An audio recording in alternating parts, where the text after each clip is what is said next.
del Padre, y del Hijo, y del Espíritu Santo. Amén. El Espíritu y la novia dice, ven, ven Señor Jesús. Abre nuestras mentes y nuestros corazones al gran misterio escondido en Dios desde toda la eternidad.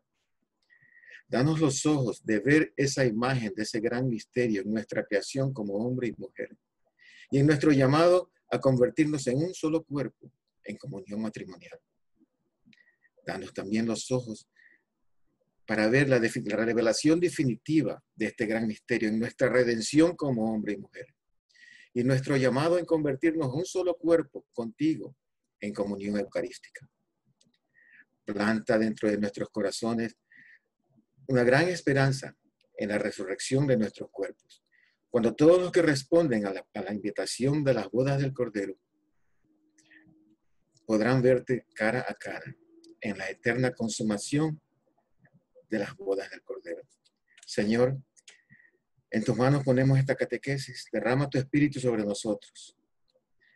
Madre Santísima, pedimos tu intercesión porque tú fuiste la que dijiste sí a ese gran milagro de la palabra hecha carne en tu propio vientre. Ponemos a un lado todas nuestras distracciones y con gran esperanza abrimos nuestros corazones a la obra que tú, Señor, quieres hacer en nosotros. En nombre de Jesucristo nuestro Señor. Amén. La teología del cuerpo. El catecismo nos dice que Dios le habla al hombre a través de la creación visible. También nos dice que la belleza de la creación refleja la infinita belleza del Creador. Pero ¿sabe qué es en toda la creación de Dios? Si tan solo tenemos los ojos para verlo, lo que es llamado a proclamar su gloria más que ninguna otra cosa. Tú. ¿Cuál es la joya de la creación? Hombre y mujer, Él los creó. A su imagen y semejanza, Él los creó. Nosotros somos la cumbre de todo lo que Dios ha creado. Y si tan solo tenemos los ojos para verlo, nuestros propios cuerpos como hombre y mujer hablan un lenguaje. Y ese lenguaje que hablan proclama el mismo misterio de Dios. Es por esto que Juan Pablo II habla del cuerpo humano como una teología. Pero sin embargo nosotros somos ciegos a este lenguaje. Muchas veces somos poco instruidos en cómo leer este lenguaje, o quizás un poco disléxicos. Sabemos que el cuerpo nos dice algo. A todos nos interesa mucho lo que el cuerpo nos quiere decir, pero nunca nos han enseñado a leer este lenguaje correctamente. Y es que Dios, al crearnos hombre y mujer, en las mismas líneas y curvas de nuestros cuerpos, estampó una imagen del misterio de Cristo y su iglesia en nosotros. ¿No es eso lo que San Pablo nos dice? Efesios 5:31. Que la unión en una sola carne del hombre y la mujer es un profundo misterio y se refiere ¿a qué? A Cristo y la iglesia. La teología del cuerpo de Juan Pablo II es como unos lentes de lectura. Cuando nos ponemos esos lentes, tenemos una epifanía, una revelación. Entonces podemos nosotros leer claramente el lenguaje del cuerpo de acuerdo a cómo Dios lo creó. Podemos empezar a deshacer todas las mentiras que nos hemos creído. Y llegamos a ver el cuerpo humano como una teología. Podemos ver que el cuerpo humano proclama el misterio de Dios. Ahora, en este mundo caído, el cuerpo desnudo en particular se ha convertido en un símbolo de libertinaje e indignidad. Pero, guiado por las palabras de Cristo, Juan Pablo II nos reta a darnos cuenta que desde el principio no era así, como nos dijo el Evangelio de hoy. En el principio, el hombre y la mujer estaban desnudos y no sentían vergüenza. Este es un pasaje importantísimo para el Papa. Es más, su objetivo en la teología del cuerpo es el desarrollar una antropología adecuada, o sea, un entendimiento completo de quiénes somos, hombre y mujer. Antropología simplemente significa el estudio del hombre. ¿Quiénes somos? Y cuando usemos la palabra hombre a través de este curso, pues, a menos que el contexto indique lo contrario, estaremos hablando de la persona humana en general, hombre y mujer. En el principio, el cuerpo humano era testimonio de amor, era testimonio de pureza, era testimonio de todo lo bueno del ser humano. Recuerden que Dios dio todo lo que había creado y dijo que todo era muy bueno. ¿Cuál fue el primer resultado del pecado? La vergüenza. Ellos sintieron vergüenza de su desnudez. La entrada de la vergüenza marca una tragedia absoluta. Marca la pérdida de su inocencia original, la pérdida de su pureza, la pérdida de la plenitud de la vida de Dios dentro de ellos. En el principio, el estar desnudo sin sentir vergüenza demostraba que estaban plenamente vivos con la vida de Dios. La vergüenza, en cambio, demostraba que ellos habían perdido la plenitud de esa vida. Pero la buena nueva del Evangelio es que Cristo vino a restaurar la creación a la pureza de sus orígenes, como nos dice el catecismo. Él vino para que una vez más nosotros tengamos vida en abundancia. Ahora, esto no significa que una vez que tenemos a Cristo en nuestras vidas ya estamos capacitados para estar desnudos sin vergüenza. Porque aún después del bautismo, aún después de vivir los sacramentos, los efectos del pecado aún permanecen y es necesario luchar contra ellos. La pureza es una lucha constante y no seremos perfectamente puros. En otras palabras, la lucha por la pureza continuará hasta que seamos resucitados con Cristo al fin de los tiempos. Pero incluso ahora, la pureza de corazón nos permite ver de acuerdo a Dios.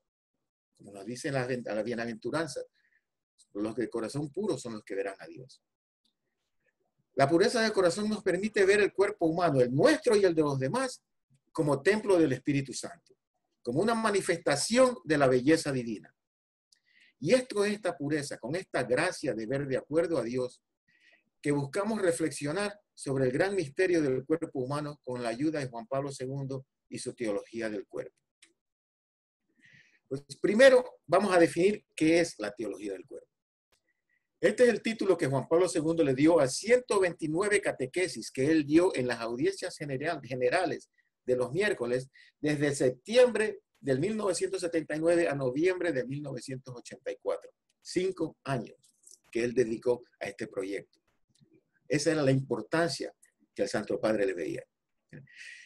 Es una reflexión bíblica sobre la experiencia humana de corporeidad, de encarnación, y de manera particular la experiencia de la atracción sexual.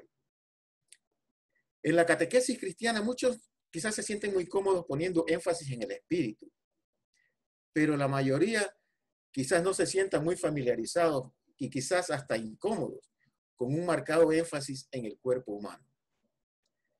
Pues para Juan Pablo II este es un falso contraste, porque ciertamente el espíritu tiene cierto grado de prioridad. En el estudio del ser, lo que se llama la ontología, el espíritu toma precedencia. Pero ¿cómo se expresan las realidades espirituales para nosotros los seres humanos? ¿Cómo nos encontramos nosotros con las realidades espirituales? ¿Acaso Dios viene y nos toca como con una varita mágica para encontrarse con nosotros y impartir su gracia? No. Miren lo que nos dice el catecismo. Numeral 146. Siendo un ser a la misma vez cuerpo y espíritu, el hombre expresa y percibe las realidades espirituales a través de signos y símbolos físicos. El hombre necesita signos y símbolos para comunicarse con los demás. Y lo mismo sucede con nuestra relación con Dios. La manera como nosotros experimentamos como seres humanos, como criaturas corpóreas, la manera en que nosotros experimentamos las realidades espirituales es en y a través del cuerpo, por medio de signos físicos. El cristianismo no condena el cuerpo. Trágicamente, muchos cristianos han crecido con una forma de pensar como que el espíritu es bueno y el cuerpo es malo. Inclusive, ¿cuántos de nosotros quizás crecimos con esa impresión de que el espíritu es el lado bueno de nosotros y el cuerpo, la carne, es el lado malo, el lado pecaminoso? Eso, mi hermano, es una herejía. ¿Qué es una herejía? Una herejía es una creencia contraria a nuestra fe, la doctrina de nuestra iglesia. Miren lo que nos dice el catecismo. En una verdadera oda a la carne, numeral 10-15 del catecismo de la iglesia, nos dice, la carne es la clave de la salvación.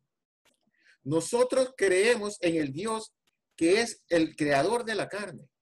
Creemos en la palabra hecha carne para la redención de la carne. Creemos en la resurrección de la carne, que es la plenitud de la creación y la redención de la carne. El centro del misterio cristiano es la palabra hecha carne. Muy al contrario de condenar la carne, el catolicismo es una religión sumamente física y sensual.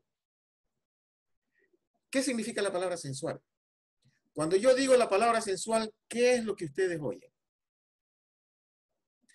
Quizás algo no muy santo, ¿verdad?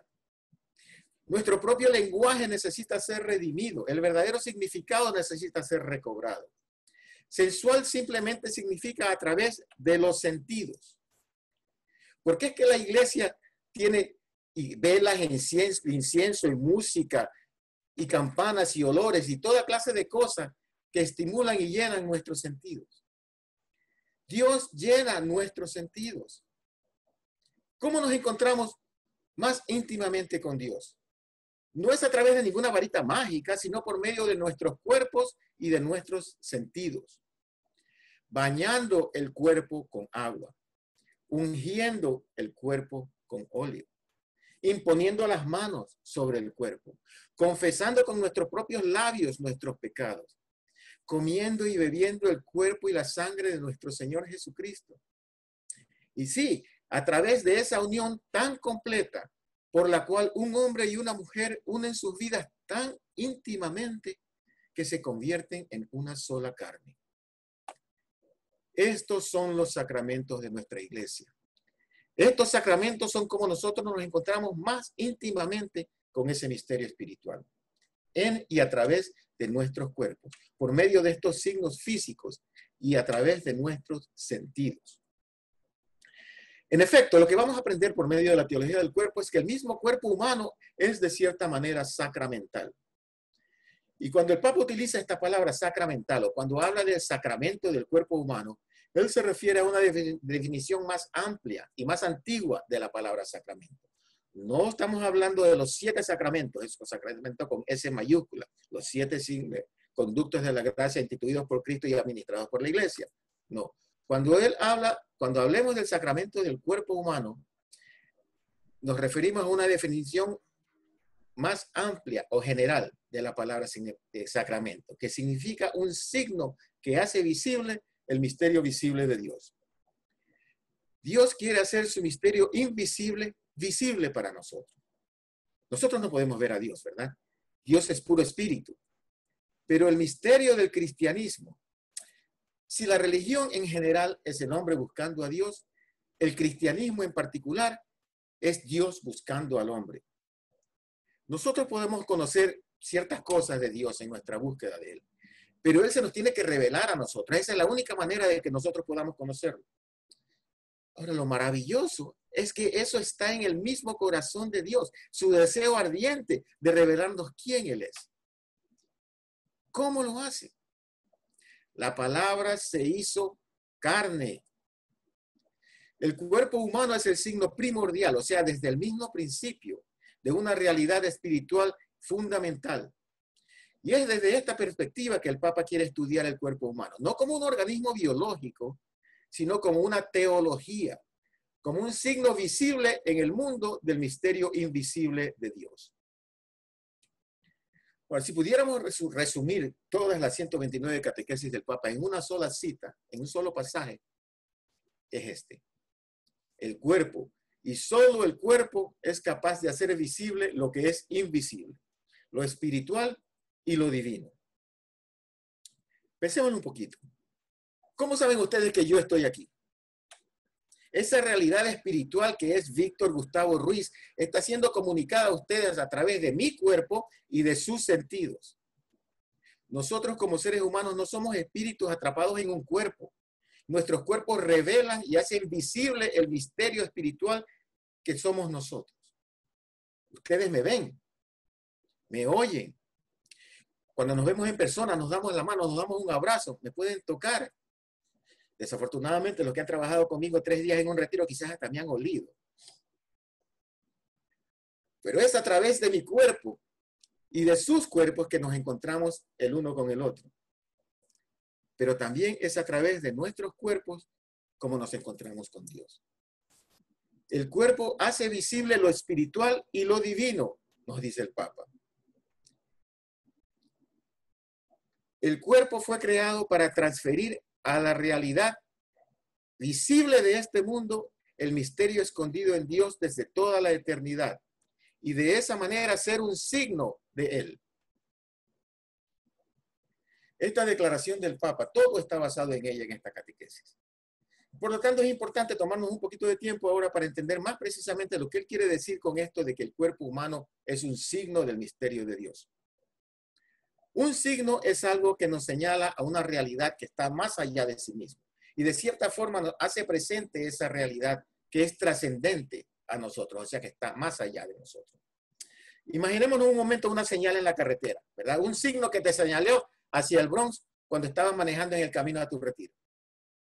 Ahora, la realidad que estaba buscando era el Bronx, San Anselmo, ¿verdad? Esa señal en el camino no era el Bronx, era simplemente un signo que te señalaba el camino hacia el Bronx. El Bronx trasciende el letrero en el camino. Si lo que queríamos era llegar al Bronx, no hubiera tenido mucho sentido quedarnos a la vera del camino aferrado a la señal que dice el Bronx. Pero para poder llegar al Bronx era necesaria esa señal que te apuntara hacia el Bronx, ¿verdad? Pues es algo parecido en nuestra relación con Dios. Cuando decimos que el cuerpo es un signo de Dios, no estamos diciendo que el cuerpo es divino. Estamos diciendo que el cuerpo es un signo que nos señala a algo que lo transciende. Recuerda, el Papa nos dice que el cuerpo y solo el cuerpo es capaz de hacer esto para nosotros. Nosotros necesitamos de signos, no solo en nuestra relación con los demás, sino también en nuestra relación con Dios para poder comunicarnos con Él. La religión cristiana es la religión del gran misterio de la unión de Dios con la humanidad. Es la religión de la unión de lo que es puro espíritu con la carne. Porque la palabra que es puro espíritu se hizo carne. El misterio de Dios revelado en carne humana. La teología, el estudio de Dios revelada a través de la antropología. El estudio del hombre. Dios revelado a través del cuerpo humano. Hay una profunda conexión entre la teología y la antropología, nos dice el Papa, pero también una distinción muy importante. El hombre no es Dios, ¿verdad? Pero sí existe un Dios hombre. Y Cristo tomó nuestra humanidad para que nosotros pudiéramos también tomar su divinidad. Hay unas nupcias, una unión entre los dos. Esta teología del cuerpo, Dios revelándose a través del cuerpo humano, es la misma lógica del cristianismo. Y si a alguno de nosotros nos parece un poco raro el hablar del cuerpo humano como una teología, siendo cristianos no debería ser así. Por el simple hecho de que la palabra de Dios se hizo carne, el cuerpo humano entró a la teología por la puerta principal, nos dice el Papa. Nosotros vamos a regresar una y otra vez a esta realidad de que la encarnación está en el centro de todo lo que vamos a aprender aquí. Ahora, ustedes me han escuchado usar mucho este término, misterio divino. ¿De qué estamos hablando cuando nos referimos al misterio divino, al misterio cristiano? El gran misterio escondido en Dios desde toda la eternidad. Estamos hablando de la misma esencia de Dios. Y Dios siempre nos ha querido revelar ese misterio. Él nos quiere comunicar su secreto interior, esa realidad misteriosa que es Dios. Él siempre nos ha querido revelar. ¿Y cuál es ese misterio escondido en Dios? Es la realidad de que Dios es una eterna comunión trinitaria de amor de tres personas. El Catecismo, numeral 221, nos dice: al enviar en la plenitud de los tiempos a su Hijo único y al Espíritu de amor, Dios nos revela su secreto más íntimo. Él mismo es una eterna comunión de amor, Padre, Hijo y Espíritu Santo, y Él nos ha destinado a formar parte de esa comunión de amor. Este es el propósito de nuestra vida. El Catecismo lo resume todo acerca de Dios y el hombre aquí en esta frase, sobre teología y antropología, y de su profunda unión y conexión. Esto es algo que nunca podríamos descubrir por nosotros mismos. Por nuestro propio razonamiento, nunca podríamos descifrar que Dios es una Trinidad, que Dios mismo es una eterna comunión de amor. Dios tuvo que revelarnos esto. Y parte de lo que Él nos ha revelado es es como si nos estuviera hablando. Dice, yo quiero que tú seas parte de mi familia. Yo quiero que tú seas parte de esta eterna comunión de amor. Y cuando decimos que el cuerpo y solo el cuerpo es capaz de hacer visible este misterio invisible, ¿cómo podemos entender que el cuerpo humano hace visible esta eterna comunión de amor? ¿Qué aspecto del cuerpo humano nos da el derecho de hablar de él como una teología, como una revelación en hacer visible el misterio del Dios trinitario y ese deseo de Dios de que nosotros seamos parte de esa eterna comunión? ¿Cómo podemos hablar del cuerpo humano de esa forma? Precisamente por la belleza de nuestra complementariedad sexual y nuestro llamado a formar parte como hombre y mujer en una versión creada de esa comunión eterna. Desde el principio, ese gran misterio del hombre y la mujer que se convierten en una sola carne y comparten una comunión de amor aquí en la tierra, ese misterio es una prefiguración de ese misterio mucho más grande de la unión de Cristo y la iglesia. Nosotros como hombre y mujer, en nuestro llamado a la comunión, reflejamos de una forma creada, nos convertimos en un signo de la comunión eterna de la Trinidad. Ahora, la Biblia obviamente emplea muchas imágenes para hablar del misterio del amor de Dios por la humanidad. Y cada una de estas imágenes, sea el padre o el hijo, la vid y los sarmientos, el pastor y sus ovejas, todas estas imágenes tienen un lugar particular y valioso en la tradición cristiana. Pero ¿qué imagen ha sido más favorecida por los grandes místicos de la iglesia? ¿Qué imagen ha sido usada mucho más frecuentemente a través de la escritura que ninguna otra imagen? Esposo y esposa. La imagen del amor esponsal. En efecto, la Biblia empieza en el libro del Génesis con la creación del hombre y la mujer y el llamado al amor esponsal, el llamado a convertirse en una sola carne. Y termina en el libro del Apocalipsis con la boda de un nuevo Adán y Eva, Cristo y la iglesia. La teología esponsal utiliza estos dos sujetalibros nupciales como la clave para interpretar todo lo que está en medio. Ahora, esta no es la única manera de explicar la fe. Podemos usar otras imágenes.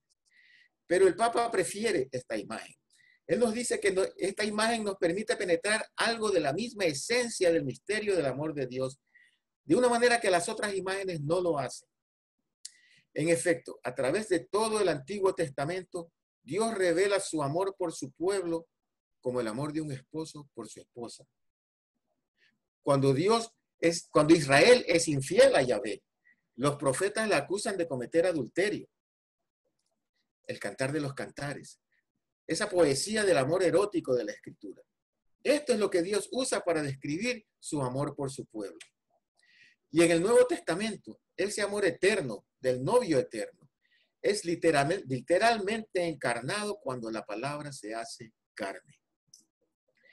Y es a través de este prisma que aprendemos que el plan eterno de Dios es unirse a nosotros para siempre. En esencia, casarse con nosotros. Dios le está haciendo una invitación de bodas a todo ser humano.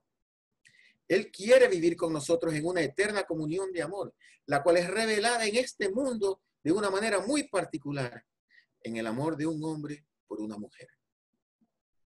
El cielo es descrito en el Apocalipsis como un eterno banquete de bodas. Dios quería que este plan eterno de unirse con nosotros fuera tan claro, tan obvio para nosotros, que estampó una imagen de Él en nuestros propios cuerpos al crearnos como hombre y mujer y llamarnos a una santa comunión de amor y de vida. A una comunión que de cierta manera refleja el misterio de su propia comunión eterna.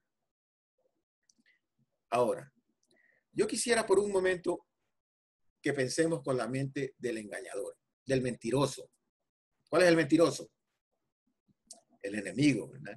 Ciertamente nosotros queremos siempre pensar con la mente de Cristo, pero solo por un momento vamos a tratar de entender cómo trabaja ese enemigo, cuál es su trama, cuál es su objetivo y cómo lo lleva a cabo. Si el cuerpo y solo el cuerpo es capaz de hacer visible el misterio divino, y si hay un enemigo de Dios que quiere retenernos de ese misterio de Dios, ¿dónde tú crees que este engañador, este mentiroso puede ir para tratar de contrarrestar el plan de Dios? ¿Qué es lo que él va a atacar? El cuerpo humano y nuestra sexualidad. Nosotros tenemos que entender las tácticas del enemigo si no queremos ser engañados por ellas. Tertuliano, uno de los padres de la iglesia, decía: Satanás busca contrarrestar el plan de Dios falsificando los sacramentos. Eso es lo único que él puede hacer. Tengamos en cuenta que todo lo que Dios ha creado es llamado a revelarnos su misterio. Pero nosotros somos la joya de la creación. El cuerpo humano revela la realidad completa del ser humano. Y así revela el misterio de Dios de una manera muy particular. El diablo nos odia. Él no quiere que nosotros lleguemos a participar en esa eterna comunión del amor de Dios. Y entonces él falsifica lo que Dios creó para ser bueno, bello y verdadero. El diablo no tiene su propio barrio, él no su propio barro, él no puede crear nada. Y esto es muy importante entender. El mal no es una realidad por sí mismo. El mal es simplemente la distorsión o la perversión de algo que Dios creó para ser bueno, bello y verdadero.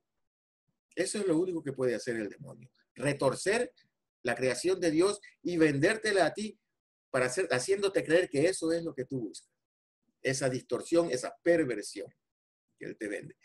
Trágicamente, muchos cristianos, al ver lo terriblemente distorsionado que el cuerpo y la sexualidad se ha convertido en nuestra cultura, han reaccionado botando el bebé con el agua del baño, como se dice.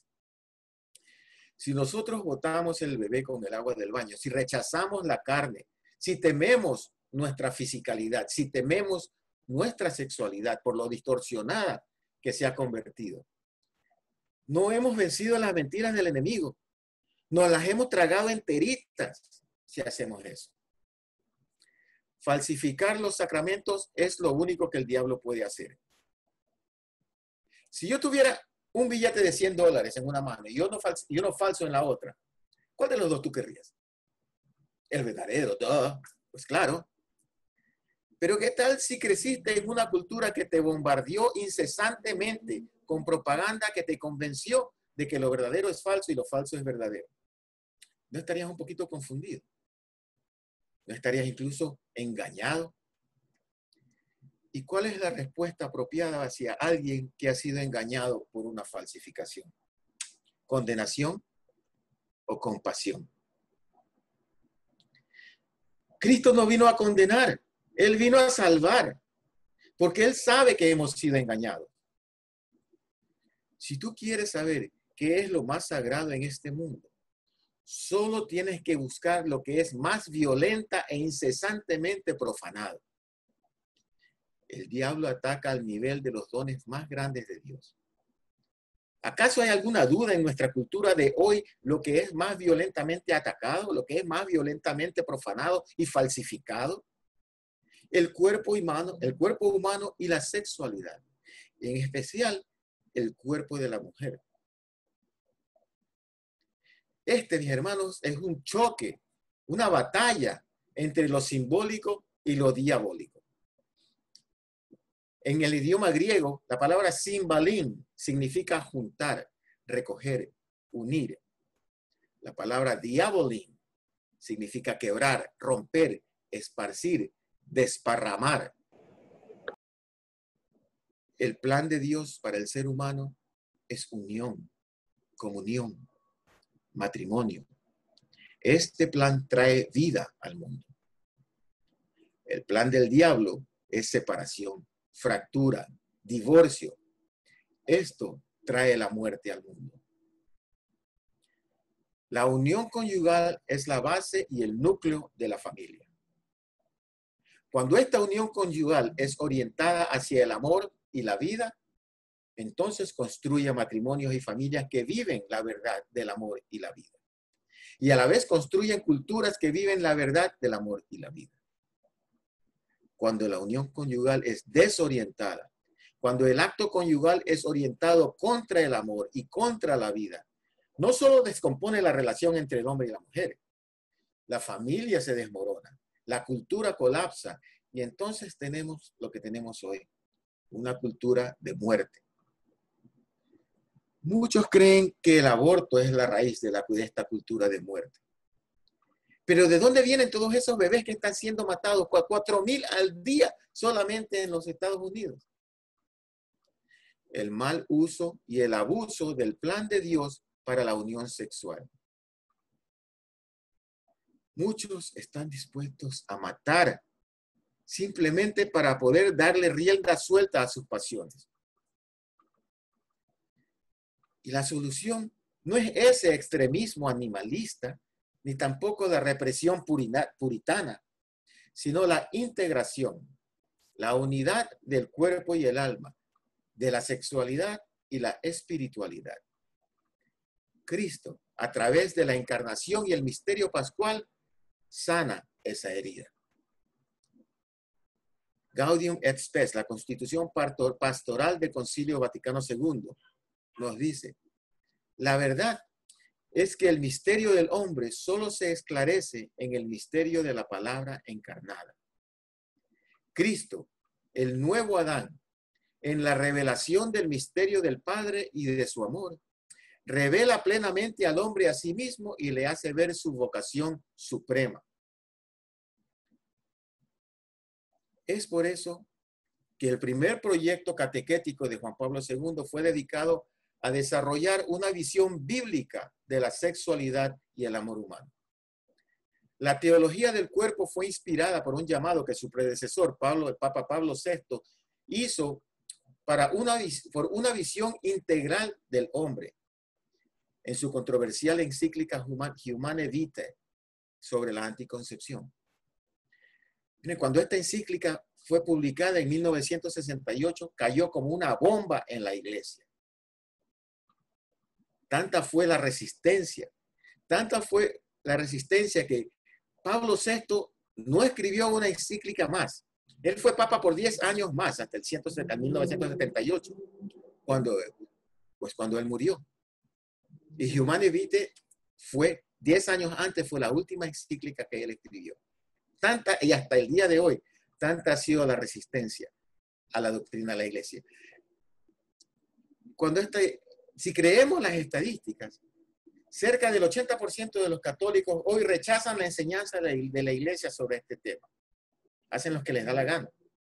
Se hacen los sordos ante el llamado de Dios. No creo que es una coincidencia que ese más o menos es el mismo porcentaje que nos dicen unas encuestas recientes que no creen en la presencia real de Cristo en la Eucaristía. En esta encíclica, Humane Vitae, el Papa Pablo VI en ese tiempo nos dijo que no podemos entender la enseñanza de la Iglesia en este tema a menos que la veamos a la luz de una visión total de la persona humana. No solo su vocación terrenal, sino también su destino celestial. Pablo VI, sin embargo, no dibujó esa visión total en esa encíclica. La encíclica tiene menos de 20 páginas. Pero Juan Pablo II sí nos dibuja esa visión total de la persona humana. Y de eso se trata la primera mitad de la teología del cuerpo. Esta visión total de la persona humana es lo que el Papa llama una antropología adecuada. Y al dibujar esta visión total, el Papa cambia la conversación sobre la moralidad sexual muy lejos de lo legalista. El legalista siempre pregunta, ¿hasta dónde puedo llegar? Hasta que lo que estoy haciendo sea pecado. ¿Qué tan lejos puedo llegar? Siempre está testeando los límites. El Papa, en cambio, cambia esa pregunta de qué tan lejos puedo llegar hasta a cuál es el propósito de mi vida, cuál es el propósito de la vida humana, qué significa ser humano, por qué Dios nos hizo seres sexuales desde el principio. Él cambia la pregunta del legalismo a la libertad. ¿Cómo somos llamados nosotros a utilizar nuestra libertad, nuestro libre albedrío que Él nos dio, para realizarnos de acuerdo al plan de Dios? La moralidad no es tanto una cuestión de prohibiciones, sino una cuestión de cómo realizarnos como seres humanos. El Redentor del hombre, Jesús Cristo, es el centro del universo y de la historia. Y regresamos a ese pasaje que acabamos de ver. Cristo revela al hombre a sí mismo y le hace ver su vocación suprema. Este es otro pasaje clave que nosotros vamos a visitar una y otra vez a través de estas próximas 8 semanas. La teología del cuerpo, estas 129 catequesis, están divididas en 2 partes. La primera parte busca contestar la pregunta, ¿quiénes somos? Esas 3 preguntas que nosotros somos muy familiares, porque las escuchamos cada retiro. ¿Quién soy? ¿De dónde vengo? ¿Y a dónde voy? ¿Verdad? Y para poder entender quiénes somos, el Papa nos dice que primero tenemos que mirar hacia el principio, al plan original de Dios para nosotros.